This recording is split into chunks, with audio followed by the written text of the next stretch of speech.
سلام كمل لكم زخبركم تخاتلتي هورنسكوب نيوز كبابيا وهاجراو زباون عالماون خنتات ماخل جيرا تكوسن واناون حبريتاتات كتقرب لكم يا واناون حديشتن حبريتاتات نمركب شيرن سبسكرايب نناغوركم ابالات هورنسكوب نيوز كونم هورنسكوب نيوز نلومي حصرتن بعمقو ستتنتن زيناتاتن حزات لكم قريبالا ناب زرزر زيناتات زعلت قدم مسغاري قند زيناتات زعلت كقدم تግራይ ስትራቴጂካዊ መዋጽኣት ድሕሪ ኣኼባ ሰማዓልቲ ኸሲራ ስትራቴጂክ ኣልባ ታክቲክ ጥራሕ ሒዛ ናብ ኣፍ ደገ ጥፋኣት ተምርሐላ ኢሉ ህልው ኩነታት ትግራይ ማእኸል ገይሩ ዘቐረበ ትንታነ ጸብጻብ ሓሶት ቀዳማይ ሚኒስትር ኢትዮጵያ አብይ አሕመድ ተቃሊዑ አፍልጦ ሀገርነት ምርካብ አበጻዕረታት ትርከብ ሶማሊላንድ ለዋኻታ ምስ እስራኤል ኣብ አዲስ አበባ ተራኺቦም ታሪካዊ ዘተ አካይዶም ዶክተር ደብረጽዮን ገብረ ሚካኤል ዝመርሖ ህወሓት ትግራይ ናብ ካልእ ዙር መዓት የተዋከም ዘሎ መራሒ ውድብ ስምረት ኣይተ ጌታቸው ረዳ አጠንቂቆም ኣብ ሱዳን ዝካየድ ዘሎ ዝሕዝን ዕናዊ ኩናት ውክልና ይኸውን ከም ዘሎ ሚኒስትር ጉዳያት ወፃኢ አሜሪካ ማርኮ ሩቢዮ አጠንቂቆም قدم كبل زسمعكم كندغندي رأس زيناتات هورنسكوب نيوز زعلت نيرم حزد مانا بزرزرم كسقر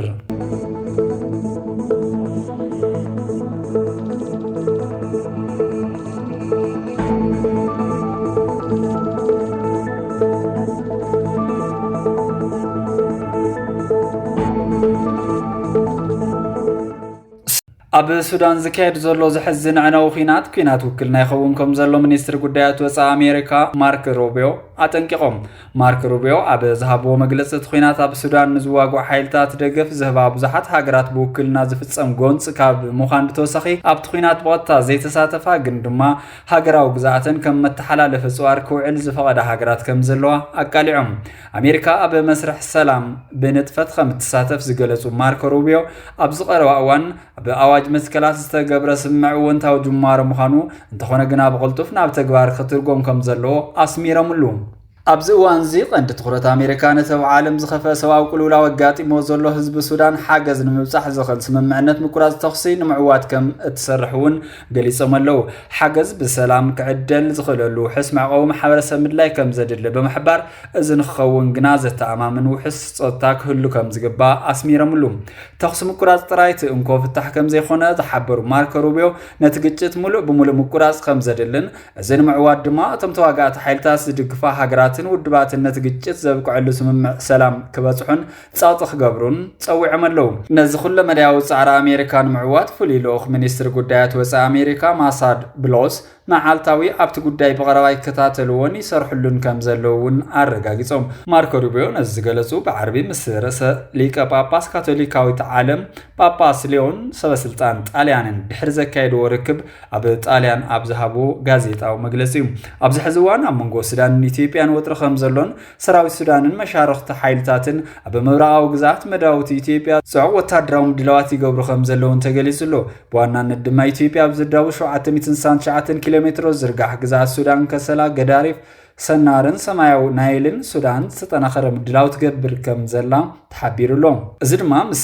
ኢትዮጵያ ብቐጥታ ናብ ኩናት ከእትወን ከም ዝኽእል ተንተንቲ ፖለቲካ እናጠንቀቑ እዮም ኣብ መንጎ ፖርት ሱዳን ኢትዮጵያን ዘሎ ፖለቲካዊ ወጥሪ ብዓብዪ ወሲኹ ኣብ ዘለሉ ግዜ ላዕለዎት መራሕቲ ስራሕ ሱዳንን ኢትዮጵያን ተራኺቦም ንምዝታይ መደብ መሓዘም እውን ተገሊጹ ኣሎ ቤት ጽሕፈት ቀዳማይ ሚኒስትር ኢትዮጵያ ዘውፅኦ ሓበሬታ ከም ዘመላኽቶ ቀዳማይ ሚኒስትር ኢትዮጵያ አብይ አሕመድ ኣብ በዓል ሽሞት ፕሬዚደንት ጅቡቲ እስማኤል ዑመር ግሌ ንምስታፍ ወጋሕታ ናብ ጅቡቲ ምሪሖም ኣለዉ ብተመሳሳሊ ምክትል ሓላፊ መሰጋገር ባይቶ ሱዳን ማሊክ ኣጋር ትማል ናብ ጅቡቲ ዝኣተው ኮይኖም ማሊክ ኣጋር ኣብ ጅቡቲ ኣብ ዝጸንሐሉ እዋን ምስ ኣቦ መንበሪ ኢጋድ ዶክተር ወርቅነህ ገበይሁ ኣብ ዘዋዊ ጉዳያት ተዘራሪቦም ከም ዘለዉ ተሓቢሩሎ ቀዳማይ ሚኒስትር አብይ ኣብ ጅቡቲ ኣብ ዝጸንሐሉ እዋን ምስ ማሊክ ኣጋር ጎናዊ ዝርርብ ከካይዱ ከም ዝኽእሉ ይግለጽ ኣሎ ብኻሊእ ወገን ድማ ዶክተር ወርቅነህ ገበይሁ ትማል ሰሉስ ምስ ኣማኻሪ ኣሜሪካ ብምብራቕ ኣፍሪካ ማሳድ ብሎስ ኣብ ዘዋዊ ጉዳያት ቀርኒ ኣፍሪካ ብዕምቆት ዘትዮም ኣለዉ ዶክተር ደብረጽዮን ገብረ ሚካኤል ዝመርሖ ህወሓት ትግራይ ናብ ካልእ ዙር መዓት የእትዋ ከም ዘሎ መራሒ ውድብ ስምረት ኣይተ ጌታቸው ረዳ ጠንቂቆም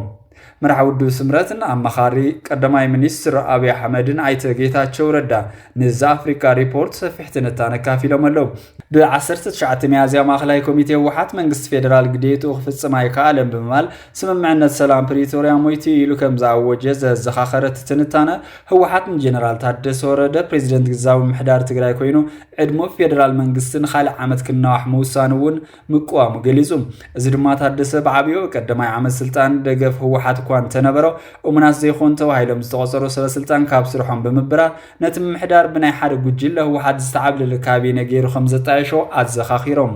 ማዕከላዊ ኮሚቴ ህወሓትን ሕጋውነት ግዚያዊ ምሕዳርን ውሳነ መንግስት ፌደራልን በመንጻቅ እቲ ቅድሚ ኩናት ዝነበረ ክልላዊ ቤት ምክሪ ፀዊዑ ሓድሽ ክልላዊ ፕሬዝዳንት ንምምራጽ ዳግማይ ክኸውን ምዃኑ አውጁ እዚ ድማ ነቲ ክልል ምስ ፌደራል መንግስቲ ኣብ ናይ ምግጫው መስመር ዘቐመጠ ኢሉ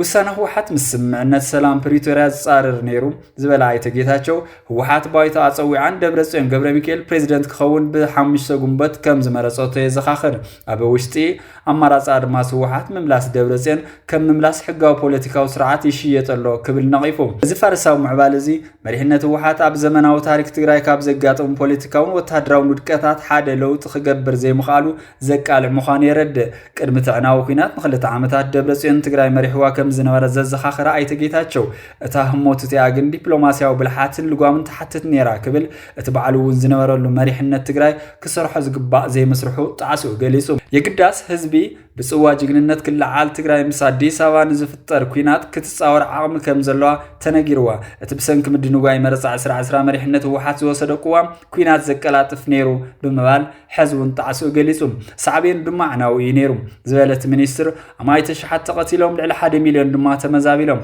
ትግራይ ብሕገ መንግስታዊ አፍልጦ ዝረኸበቶ ግዛት ሲና ትካላታት በላሽዩ ማሕበረ ቁጠባዊ መሰረታት ተደምሲሱ ሚልዮናት ኣብ ሰብኣዊ ሓገዝ ተጸጊዖም ክብል ገሊጹሎ ኮይኑ ግናን ትግራይ ናብ ተሓደጋ ዘእቶ ነፍሲ ክፍተሽ ኣይተገብረን ስትራቴጂካዊ ጌጋ ስልሒት አፍልጦ ማሃብ የለን ሓላፍነት መቐባል የለን ከምቲ ልሙድ ንግዲ ጥራዩ ህወሓት ካብ ምሕደር ዓናዊ ውድቀታ ክትድሕን ኣይትርአየን ብምባል ነቲ መንገዲ ናይ ውድቀት ከም ዝኾነ የብርህ ስለዚ ትግራይ ካብ ጥፋት ከድሕን ዝኽእል እንኩ ሓይሊ ኮይኑ ንነብሱ ዝፀውር ህወሓት ሕዝውን ተሓታት ምዃኑ ኣስሚሩሉ እዚ ዝተጣየሸ ስነ ሞገስ እዚ ሃልሃልታ ቁልውላው እናተቓጸለ ጸኒሑ ህወሓት ንፖለቲካ ወታደራዊ ምትብባዕ ኣብ ዘመንጮ ናይ ቁልውላው ኩነታት ጥራይ ትስስን ኮይና ይብል አይተ ጌታቸው እዚ ንህዝቢ ትግራይ ኣብ ውሽጢ ዕናዊ ስነ ሞጎት ህወሓት ኣብ መጻወድያ የእትወሎ ናብ ትዕንወት ዘፍቀረ ቅድታት ተመሊሱሎ ናሳት ክልተ ዓመታት ኣብ ውሽጢ ህወሓት ዝርከቡ ባእታታት ነቲ ኣነ ዝመርሖ ዝነበርኩ ግዚያዊ ምሕዳር ንምድኻም ሰሪሖም ብሰንኪ ናይ ፖሊሲ ዘይምስምዕማዕ ዘይኮነስ ኣብ ልዕሊ ምሕደራ ትግራይ ዳግማይ ቁፅፅር ንምምላስ እዩ ብባእታታት ሓይሊ ምክልኻል ትግራይ ብዝቐርበሎም ናይ ኣስገዳድ ሌቨሬጅ ተደጊፎም ንዝተሾሙ ሰባት የሸግሩን ሓደሽቲ ዝተመደቡ ዞባዊ መሓደርቲ ዓጊቶምን እዚ ድማ ሕጋውነት ናይቲ ግዚያዊ ምሕዳር ኣበላሽ እዩ ነቲ سمر ناي دردر مرغزي ادخيمو دحرتي كينات زترفه وحد متأثر دما اباخينو اتقدي نصري نيرو وحد شمت جنرال تادس حاتيتا رخيبا دحريو من واحد سلطانو اباريراتو معرف بريتوريا بوصيتاو منغدي بادو تواهيلو تاوجو حجي هو حات ندبرصيون كم بريزيدنت مليس ولو كم حد العلواي بعال سلطان وحات غزياو بريزيدنت خوينا زغلغله سمتن نتግራይ ابز درجه زبص حلافነት دغاف دبرصيون ودو مريحነት وحات نزب تግራይ ናብ عازقتي يمرح يزلو اتحز زلو اكايدا شللتነት ዘይብሉ ጋምቢት ኮይኑ ምስ ፌደራል መንግስቲ ዳግማይ ምግጣም ዘመላኽትዩ هوحات أبزي دحرواي وفري جوجي سلحت مس سرعة إرترا حاويسو مس وشتاون وساعتينيات تواتاتي بتاكتيكا ومحزنات يدفعلو اتين بوليتيكا وتنكا زجبر دفرات زملو شللتنت موتن عنوتن ترايو زمت مريحنة هوحات زدولي خوت قمتاتو زمحادر معبالك هنز كم زخل يحسب زي عم تقرأ الدخم حرقنيا فمتطايو مملاس حرقنيا بوليتيكا وسنا مجود اتي ازيز سكف مداي نايز حج زلهم موت مملاس دبرتين وي نايز خونه فلي مرح يكونن حرقنيا بوليتيكاوي سنا مجود مملاسيو نسبب ودواو هلاو مسزباو روحا زوهد استراتيجيكاو قالات زتك نخبيل حادقاتات كم قدميو زخلكل زي كونس دحرت حقي محادر زلو نجر جيرو زحزوم تقراي كال عدوت لعل عقل متمان سعيو فتصم عنوت أيد ليانيوم حزبي بزيت حتى نت زوسدو وسانتات وصيتاتهم خشكم زحتت مريحنات أيد ليانيوم سلطان نوعلو علامة زي كونس توسخ قدات مخيبتصح حلفنت مخانو زتردو مراحتي يدليوا حزب تقراي واقع حدا عناو جوجي سليت كفيليوم نخال كخفل يقولون إذا حج زلوا مسمر انتقصيلو عناو سعبينات كهليو كسبتاو سعبيناتو دما بستفاه هوت عدلات زعنو محبر سبات زبتاتن مساي مدنقواي كعكانيوم زوسيت زي ترفا يكونان كاب معالتنا معالتقن زيادة تخلو إنا وسخة يخيد اللوم توسيت زي ترفا يكونان كاب معالتنا معالتقن زيادة تخلو إنا وسخة يخيد اللوم أفلتو هاجرنت مركبة بسعرتات التركة سوماليلاندن لوخاتان مس إسرائيل أبدي سابا تراخيهم تاريخ وزتهم أكايدهم مرحت بيزنس سلطانن سوماليلاندن إسرائيلن أبدي سابا مونغو خلتيهم وجنات نقدن إنفستمنت المتحوار نمحيال زعلمه تاريخ وزته مكيادم تجلس لهم منستر نقدن توريزمن سوماليلاند تمال حمص أبزوز مجلسي تأخيوا مفتار نوح سنح نقداو شركنات أبحيالو استراتيجيكاو مسارة المعاد كتوا وتصمدن أب مسفح زت كورة مخانون جلس لهم تأخيوا بأمباسادر سوماليلاند بإسرائيل دكتور محمد حاجي السدالو خينو بمنستر نقدن توريزمن عبد الرحمن حسن نور زمرح لوخ منقس سوماليلاند زي تساتفو اليوم بتوساخي أم حداري بنك سوماليلاند عبد الناصر أحمد هيرنا وانا دايركتور هاجراوي جنس مدحن عدي سالان محمد محمود كمون بأبومبر بيت مخرن نقدي سوماليلاند جمال آيد إبراهيم زمرح وكلت نقدي زحاوفيو إسرائيلاويان تساتفت دما مقتل أمباسادر إسرائيل بإثيوبيا كالوت دبلوماسياتاتن كمون أمباسادر إسرائيل أب سوماليلاند ميكائيل لوتوم زركبو بنيرم منستر نقدي سوماليلاند أب زوزو مجلسي أب تاخيبا أب حرشا ساعات تكنولوجي تحت غرسي فاينانساوي سرعاتات كنت عنا حاويسو أب وسنت قطوة وعودتات متحوار نمتنخار زعلمة مدام منبارو تزاريبهم مسألة منستر نقدي سوماليلاند جغرافيا وكمامتا سوماليلاند أب وشمت عادن زلو استراتيجيكا وقداس نتقولحو أب تاقر زلو ناي انفستمنت عدلاتون قلت غيرو منقس سوماليلاند أب ريبابليك سوماليلاند وفريكو غورو نقدي خكايدن زدولي زخون يخون أوفرتن كوبانياتاتن مغبال دلويو كبل اتمنستر قاليتو اتمنستر وسيخو كاب خلتي وغانات زموت وكلت نقدي زتا قتلون امونغو سوماليلاندن اسرائيلن ناي نوح وان قطاو متحجاز مدرخ المقوام كسرحو تسمعمعهم كبل قاليتلهم إسرائيل أب تحساس إسرائيل حمشتن سوماليلاند أفلتو دحر مهابا مونغو سوماليلاند إسرائيلن دبلوماسياوي نقداون صمدون نعابي أب زخدو لزلو وانيو زكايد زلو إذا سقوم تزيد ما هقرا وقالو نابت استراتيجي كاوزو واقعي بحري زي سحابيو تباهيلو لو أب 1983 أكوز أتراجز عرسم حداراو منقسنا تازاوجت سوماليلاند كاب شعو جميرا أهقراون عالم لخاونا فلتون مركاب دبلوماسياو صعرتات كاب مقبار بالزلالة ناي بعرا منقستي حيلتات ستان تكالاتن انات انا خرد تركب إثيوبياون نسوماليلاند أفلتون مهاب منقصاس جميرا زنورت خوينا سوماليا حاويسو بزحات هاقرات جن انا تقاومو يركبا صبصاب حسوت قدماي منستر إثيوبيا أبي أحمد تقاليعهم إثيوبيا تشيك قدماي منستر دكتور أبي أحمد أب صغرواوان أب زوا سمينشوا كباب سلول تاب زركب غراس سرناي أب زكايدو عدد أب زعامت وصيت مرت إثيوبيا أب زملك الزهاو مجلسي أكاتا خوين اللوم أب مجلسي أبز بجت عامت لعل 330 مليون كونتال ويون 33 مليون متريك طن سرناي كتفر بمخاله إثيوبيا كاب أفريقيا قداميتي أفرايت سرناي كم زخونت جلس أمنيرم خنبر إزب منقص صغيرة أحد كابت بزتفلالي عالم لخاويان تكالات تنتانا مردات حرشان قطوان صغيرة وتصاب أزيو زتفلايو منستر حرشا حورات منقصات أمريكا أقول قلت حرشا وتصاي إثيوبيا أب ميازي 2024 عمتاو مهرت سرناي أساس 6 مليون متريك طن كخون كم زخل تنبيم يوم إثيوبيا مسناو مهرت سرناي بكلاستر حرشان توسخ كم زلا تيجنس زستوهالو كوانتخونه اتوسخ كابت منقص زولو 33 مليون متريك طن بأسات 5 عزفي زوا حديوم بزي كازي بساتلايت مثلن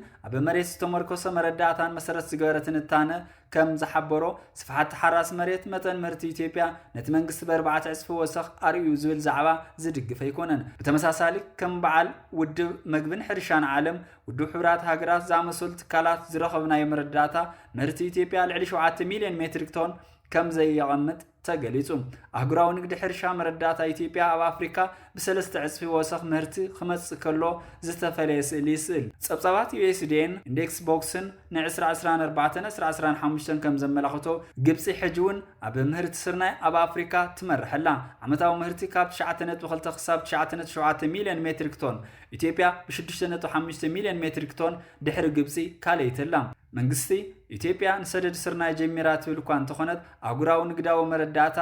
ግና ኢትዮጵያ ገና ሩይ በዝሒ ስርናይ ካብ ወፃኢ ከም እትእቱ ይገልጽ ንኣብነት ኣብ 2024-2025 ኣቆጻጽራ ፈረንጂ ኢትዮጵያ ካብ ኬንያ ሮማንያ ቱርክን ብሚልዮናት ዶላር ዝግመት ስርናይ ዓዲጋ እያ በአንጻሩ ሰደድ ኣዝዩ ዝተሓተ ነይሩ ከምኡውን መሰረት ጸብጻብ ፕሮግራም ልምዓት ሕብራት ሃገራት ባንኪ ዓለምን ኣብ ውሽጣዊ ዕዳጋ ዋጋ ስርናይ ምውሳኹ ከምኡውን ቁጽሪ ናይቶም ኣብ ሓገዝ መግዝ ዝወስዱ ሰባት ዘይምንካይ እቲ ሃገር ትርፊ ኣፍርያ ዝበሃለ ባህላ ዝጻረሩ ሓቅታት እዮም ይብሉ ብሓፈሻ እቲ ቀዳማይ ሚኒስትር ጸብጸቦ 33 ሚልዮን ሜትሪክ ቶን ምህርቲ ካብቲ ናጻ ኣህጉራውያን ትካላት ዝገመትዎ ኣዝዩ ዝተፈለየ ኮይኑ ናይቲ ሃገር ንግዳዊ መረዳእታን ዋጋታት ዕዳጋን ድማ ነቲ ዝቐረበ ትርፊ ምህርቲ ዘረጋግጽ ከም ዘይኾነ እዩ ተገሊጹ ዘሎ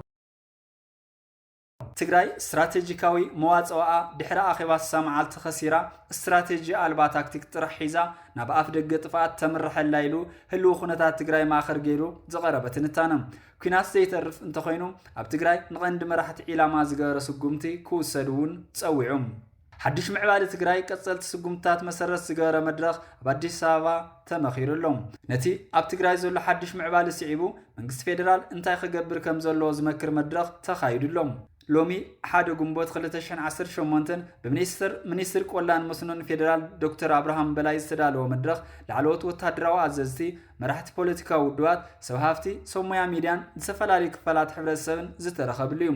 ኣብቲ ዘተ ካብ ዝተልዓሉ ሓሳባት መንግስት ፌደራል ንህዝቢ ትግራይ ከም ኣካል ህዝቢ ኢትዮጵያ መጠን ንድሕንነቱ ምሕላው ሰላሙን ምርጋጽ ካብ ዘሎ ኣጸጋም ኩነታት ንምውጻእ ዘሎ ፖለቲካዊ ቁርጸኝነት ብዕሊ ክገልጽ ኣሎ ኣብ ትግራይ ዝተፈጠረ ሓድሽ ኩነታት ስዒቡ ሰላም ከይዝረግ ዝውሰድ ዘለው ስጉምትታት ተጠናኺሮም ክቕጽሉ ዝኾነ ይኹን ናብ ግጭት ዝመርሕ ተጻዋታት ንምውጋድ ዘተ ዝለዓለ ቦታ ክወሃቦ ሉዓላውነት ሃገርን ድሕነት ዶባትን ናይ ምሕላው ሓላፍነት ናይ መንግስት ፌደራል ምዃኑ ዶባት ኢትዮጵያ ብመከላኸሊ ሰራዊት ሃገር ጥራይ ክሕለውን ዝኾነ ካልእ ናይ ወጻኢ ሓይሊ ኣብ ውሽጢ መሬት ኢትዮጵያ ከይህሉ ምስራሕ ከም ዘድልን ኣብቲ መድረኽ ተገሊጹ እዩ ብተወሳኺ እውን ኢሎም እቶም ተሳተፍቲ ኩናት ዘይተርፍ እንተኾይኑ እቶም ሰላም ዝዘርጉን ገበን ዝፍጽሙን ኣካላት ጥራሕ ፈሊኻ ስጉምቲ ምውሳድ ተመዛበልቲ ብዘይወዓል ሕድር ናብ መረበቶም ብሰላማውን ውሕስን መንገዲ ዝምለሱሉ ኩነታት ምፍጣር ኣብ ዳግመ ህንጸት ዝዓነው መሰረተ ልምዓት ዝለዓለ በጀት ክምድብ ሰብኣዊ ሓገዛት ብዘይ ዝኾነ ዕንቅፋት ንኹሉ ተበጻሒ ክገብር ኣብ ትግራይ ዘለዉ ትካላት ፋይናንስን ንጥፈታት ንግድን መጓዓዝያን ናብ ንቡር ኩነታቶም ክምለሱ ሰብ ሃፍቲ ድማ ኣብቲ ክልል ኢንቨስት ክገብሩ ዘተባብዕ ሃዋህው ክመቻቾ ጻውዒት ቀሪብሎም حزب زلو مسحاب هوحاتن فيدرالن حيل متقام أمارات ناب زي ولخناتات كم تسجاجرة حادث نتانا ملكيتو أمونغو خلتيهم حيلتات ندردر زغمتهم كرمخناتات دليتاتهم زي مكداو بمخانم اتخناتات بدردر نايم فتح تخلو تسبي مخانو اتتنتانا رديوم تنتانا بوليتيكان مورحقن تخليت قبر مسكل أبزوا ما خلاي مراق كيح بحرن كرنا أفريكان زلو السلال فحيلتات أبتقراي أنسلالي زلو حادقين يخناتات مسرت بمقبار بعمقوات تنتين ويم تزلو معبادتات قلطفن ملوات زرائي لنزلو مخانون قويا إلو يقلتهم هورنسكوب نيوز نتنتانا ايت تخليت قبر مسكل قال بغال كم زلو أغريبو لهم قويا ماتوي كناتات عدنا النات سالي صنحهم او حاصر غزي بزحات نغرات تعاصاصفهم لو غيا بلو مغنيات تغيا انتايم انتاي زدل زلو بوغن منغستي 4 كيلو خ انتاي ملسي كوهاو يخون زبل دارغان كل سمنا زحسب مخانو ايقرن يبل بعلميا حقن تنتان بوليتيكان ايت تخليت غبر مسكل حدا مرصا فيدرالاو ديمقراسياو ريبابليك ኢትዮጵያ ቀሪብሎ መረጻ ሰረት ቅቡልነት ሓደ ወዱዩ መረጻ አብዋን ኩናት መረጻ አብዋን ሰላም ድማ ሓደ ቅቡልነት የብሎምን ክልተ ኩናት ኢራን በጥምረት ጽምዶ ዓቢ በሰላሎ እዚ ኩናት ንፕሮፓጋንዳ መንግስቲ ኢትዮጵያ ማይ አፍሲስሉ እቲ ምንታይ ኢምራት ቀንዲ ደፋይት ኩናት ኤርትራ ነራ ኩናት ኢራን አብዋኒና ናይ ምጣሓል ዕድል ፈጢሩ ብና አሜሪካ ድማ ኣብ ቀይሕ ባሕሪ توشا حزبل ايك فقدلون እዚ ድማ መንግስቲ ኤርትራ ድሕነትን እፎይታን ኮይኖም እዚ ብግዲኡ ኣብ ርእሲ ሕፈሰን ሰሙን ጽግዕ ከም ዝበሃል መንግስቲ ኤርትራ ገባር ሓዳጊ እቲ ጥምረት ክኸውን እናኸእሎ ይኸይደሎም ውድብ ህወሓት እዚ ክቕበል ከቢድ እዩ ሰለስተ ምንዋሕ ኩናት ኢራን ንኣሜሪካ ኣብ ቀይሕ ባሕሪ ዘሎ ዓዲ ክትልሽ ጀሚራ ኣላ ቅድም ኢሉ ደ ዎል ስትሪት ጆርናል ቀረባ ድማ ሮይተርስ አውጽይዎ ነይሩ ኣብ ቀይሕ ባሕሪ ኤርትራ ኣላ መንግስቲ ኤርትራ ነዚ ሜዳ ሒዘ እናበለ ዝጽበዮ ዝነበረ እዩ ኣሜሪካ ኣብ ቀይሕ ባሕሪ ጥቕሚ ኢትዮጵያ ሸንድያ ንኤርትራ ብምውጋን ኣይኸውንን ዕድላታ ትሕት እዩ ስለዚ ኣሜሪካ መራኸቢ ነጥቢ ሻዕብያን መንግስቲ ፌደራልን ስለ ዝኸውን ጽምዶ ስትራቴጂካዊ مخالف خجتم يخليهم سلازي بتزول حزي مجيء ممارس خوين متى أربعة صمدو واحد من قصير تران كم زلوا زريو عن فتاة اللوم الصمدو سمر تاكتيكاويم تاكتيكاوم حزن الدماء بجزء زلك عن زفتنن طلعيم جزء بزخدة كفتات يقفع مبتاني متى فتنا يبزح قلت فيها أقول حمشته ኣብ ሱዳን ዘሎ ምዕባለ እና አልቡርሃን መንግስትን ተሒዞም አንጻር ኢትዮጵያ ምስላብ ስለዚ የጸግሞም ሕዘለ ኩነታት ንጠቀም ዝብል መገገሲ ተርኡ ቀሊል ኣይኮነን ሽዱሽተ ቀልጢፍካን ኣብ ሓጢር እዋን ምውጋን ኣብ ውሽጢ ውድብ ህወሓት ክፍጠሩ ዝኽእሉ ኣፈላላይ ሓሳባት ናብ ምውዳብ ከይመጹ ግዜ ብምሳን ናይ ምጥርናፍ ከይዱውን እዩ ውድብ ህወሓት መንግስት ፌደራል ሕዚ ተጻቢውና ሃሎ ድርድር ክደል ይኸውን እዚ ድርድር ፕሪቶሪያ ዝቕይር እዩ ኣብዚ ዝቐርቡ ነጥብታት ድማ ህወሓት ከም ውድብ ናብ ዝነበሮ ክምለስ መረፃ 2012 ኣፍልጦ ክወሃቦ ምምላስ ምዕራብ ትግራይ ዓበይቲ ነጥብታት ኮይኖም ይቐርቡ ህወሓት እዞም ነጥብታት በዚ ዘሎ ኣንፈት ሕዚ ናብ ድርድር ዘእትዮም እዮም እዚኦም ሚኒማ እዮም كلاي حيلي هو حتى بس زخدو غلطة فلك انترا كاب منجد حيلي زجت اتوم العلي استقامتو مدرادري نتبتاتيوم سالساي منجس فيدرال كم منجس فيدرال ابتغراي معبير زلو قداي يكتاتولو طرح زي كونس شلل زي بحال قدانير وقيوم انتا يقبر زبلقن قلت سيكونان انتا يقبر يخون سلستنت وحادة مدردار ودو هو حتى زغرو مدرادر نتبتات العلاقة ميتناينا نعمنت مملاس ودو هو حتى بزي مزقبا خونايلو زيتا قبرة كاب زلوهم فلسفنا بوليتيكا مسرت كيرو استفترة فلسفنا حجز وغلا فلليم قليل فللي كونان خالي افلطو مرصا 2010 نسلطان فيدرال كاب سروتو زنغانا نخالت كلات زحلفو ملختي كبيديو مملاس معراب اب تግራይ ዘሎ ንብልጽግና ዘይመን ከያክል مسمحارا ብልጽግና نقع زفتر ስለዝኸውን መንግስቲ አዲስ አበባ አይቅበሉም እተቀደማይ ሚኒስትር ንሰበ ስልጣን ህወሓት አየዛረብን ኢሉ ነኒ ምክትል ፕሬዝዳንት አማኑኤል አሰፋ ከይረኸ ከም ዝመለሰሙን ዝዝከርም 3.2 ሓይሊ መንግስት ፌደራልን ሕዘሉ ውዱ ህወሓትን ተደራዲሮም ነውሕ እዋን ጾን ሓይልታት ይኮኑን በሓጺሩ ዝተፈላልየ ፍልስፍና እንጸት ሃገርን ቁጥዋን ዝተሰከሙ ሓደ ወንበር ዝደልዩ ሓይልታት ክደራደሩ መጸገም እዩ ነዚ ንዓመታት ሪኢና ኢና ፕሪቶሪያ ዝኣክል ስምምዕ እኳ معدك جزء جيرميوم زحسبوا نيرم سلزي أمونغوم زلوتت حيلي زفتحهم كصيلو زمات صحته معاز زبليوم معاز نزل دما قدمه مرصا منكس فيدرال جزء بزخدا صمدونا تداخمه كم زخيد كجمت ايصقمولون بزباسه دما مرصا لو مرصا تخرت يدلي سلام يدلي منتي قبولነት كله سلازي جزين منكس فيدرال رباحه سلازخونه حز تكبار حيلي زخفتلو عدل صبيبيوم دحر مرصا منكس فيدرال مرصا كايدو حدش منكس تعيشو فلاي بزحات تقاومت زلو انت خوينو انت متص قبولነት አጠናኺሩ ይመጽ ድሕሪ መረጻ ምዃኑ ርድእዩ መጻንሒ በወገን መንግስት ፌደራል ኩናት ሕዝ ከካይድ ዝደልዮ ኣይኮነን ኢልና ድርድር ነጥብታት ህወሓት እውን ኣይቅበለን ስለዚ መጻንሒ ክህልወሎ ማለት ይኸውን ሀ ምቁራጽ ዕጽዋዩ እዚ ድማ ብውጽኢት ቀጥታ ኩናት እዩ እዚ ብህወሓት ቀዲሙ ዝግመት ነገር እዩ ውጽኢት ኩናት እንተ ኮይኑ ፌደራል ናይ ምግባር ዕድሉ ጸቢብ ይመስል لا حوس عصوا زي اتحزل لنا يو زيون هو حاس قمتو نجريو سلازي هو حات انت زي تدراديرو جزيو حلفن كيبل يسق ازغع كويناتنا بقدم مرصا زبل ينفت زيون بمنكس فيدرال زمرصا يمثلن ح مكل خال ملو عصوا وي ديفاكتو عصوا كايدو ناو كينات زمرح انت خوين مكل خال كالي ممارصيو جن ام منكس فيدرال مقالك يعطو بزحات وان تخلاخيلو ام حرا خصنح زدلي اي مثلن زيون زحش ممارصي اي مثلن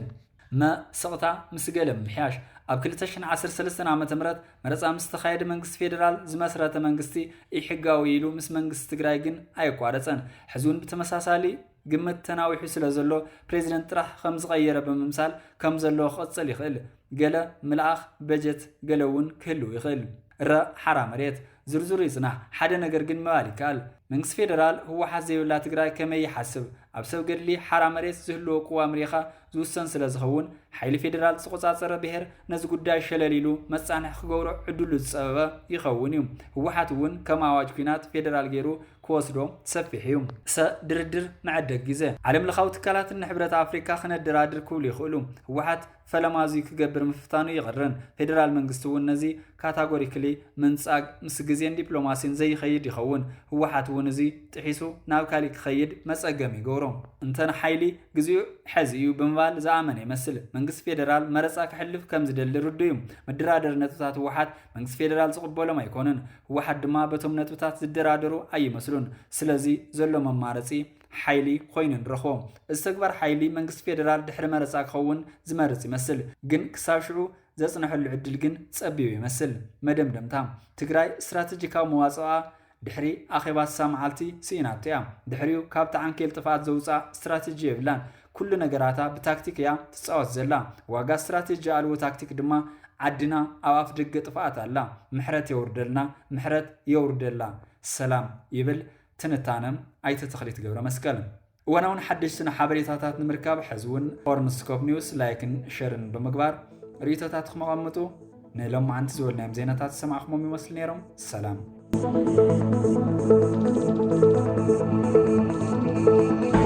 Thank you.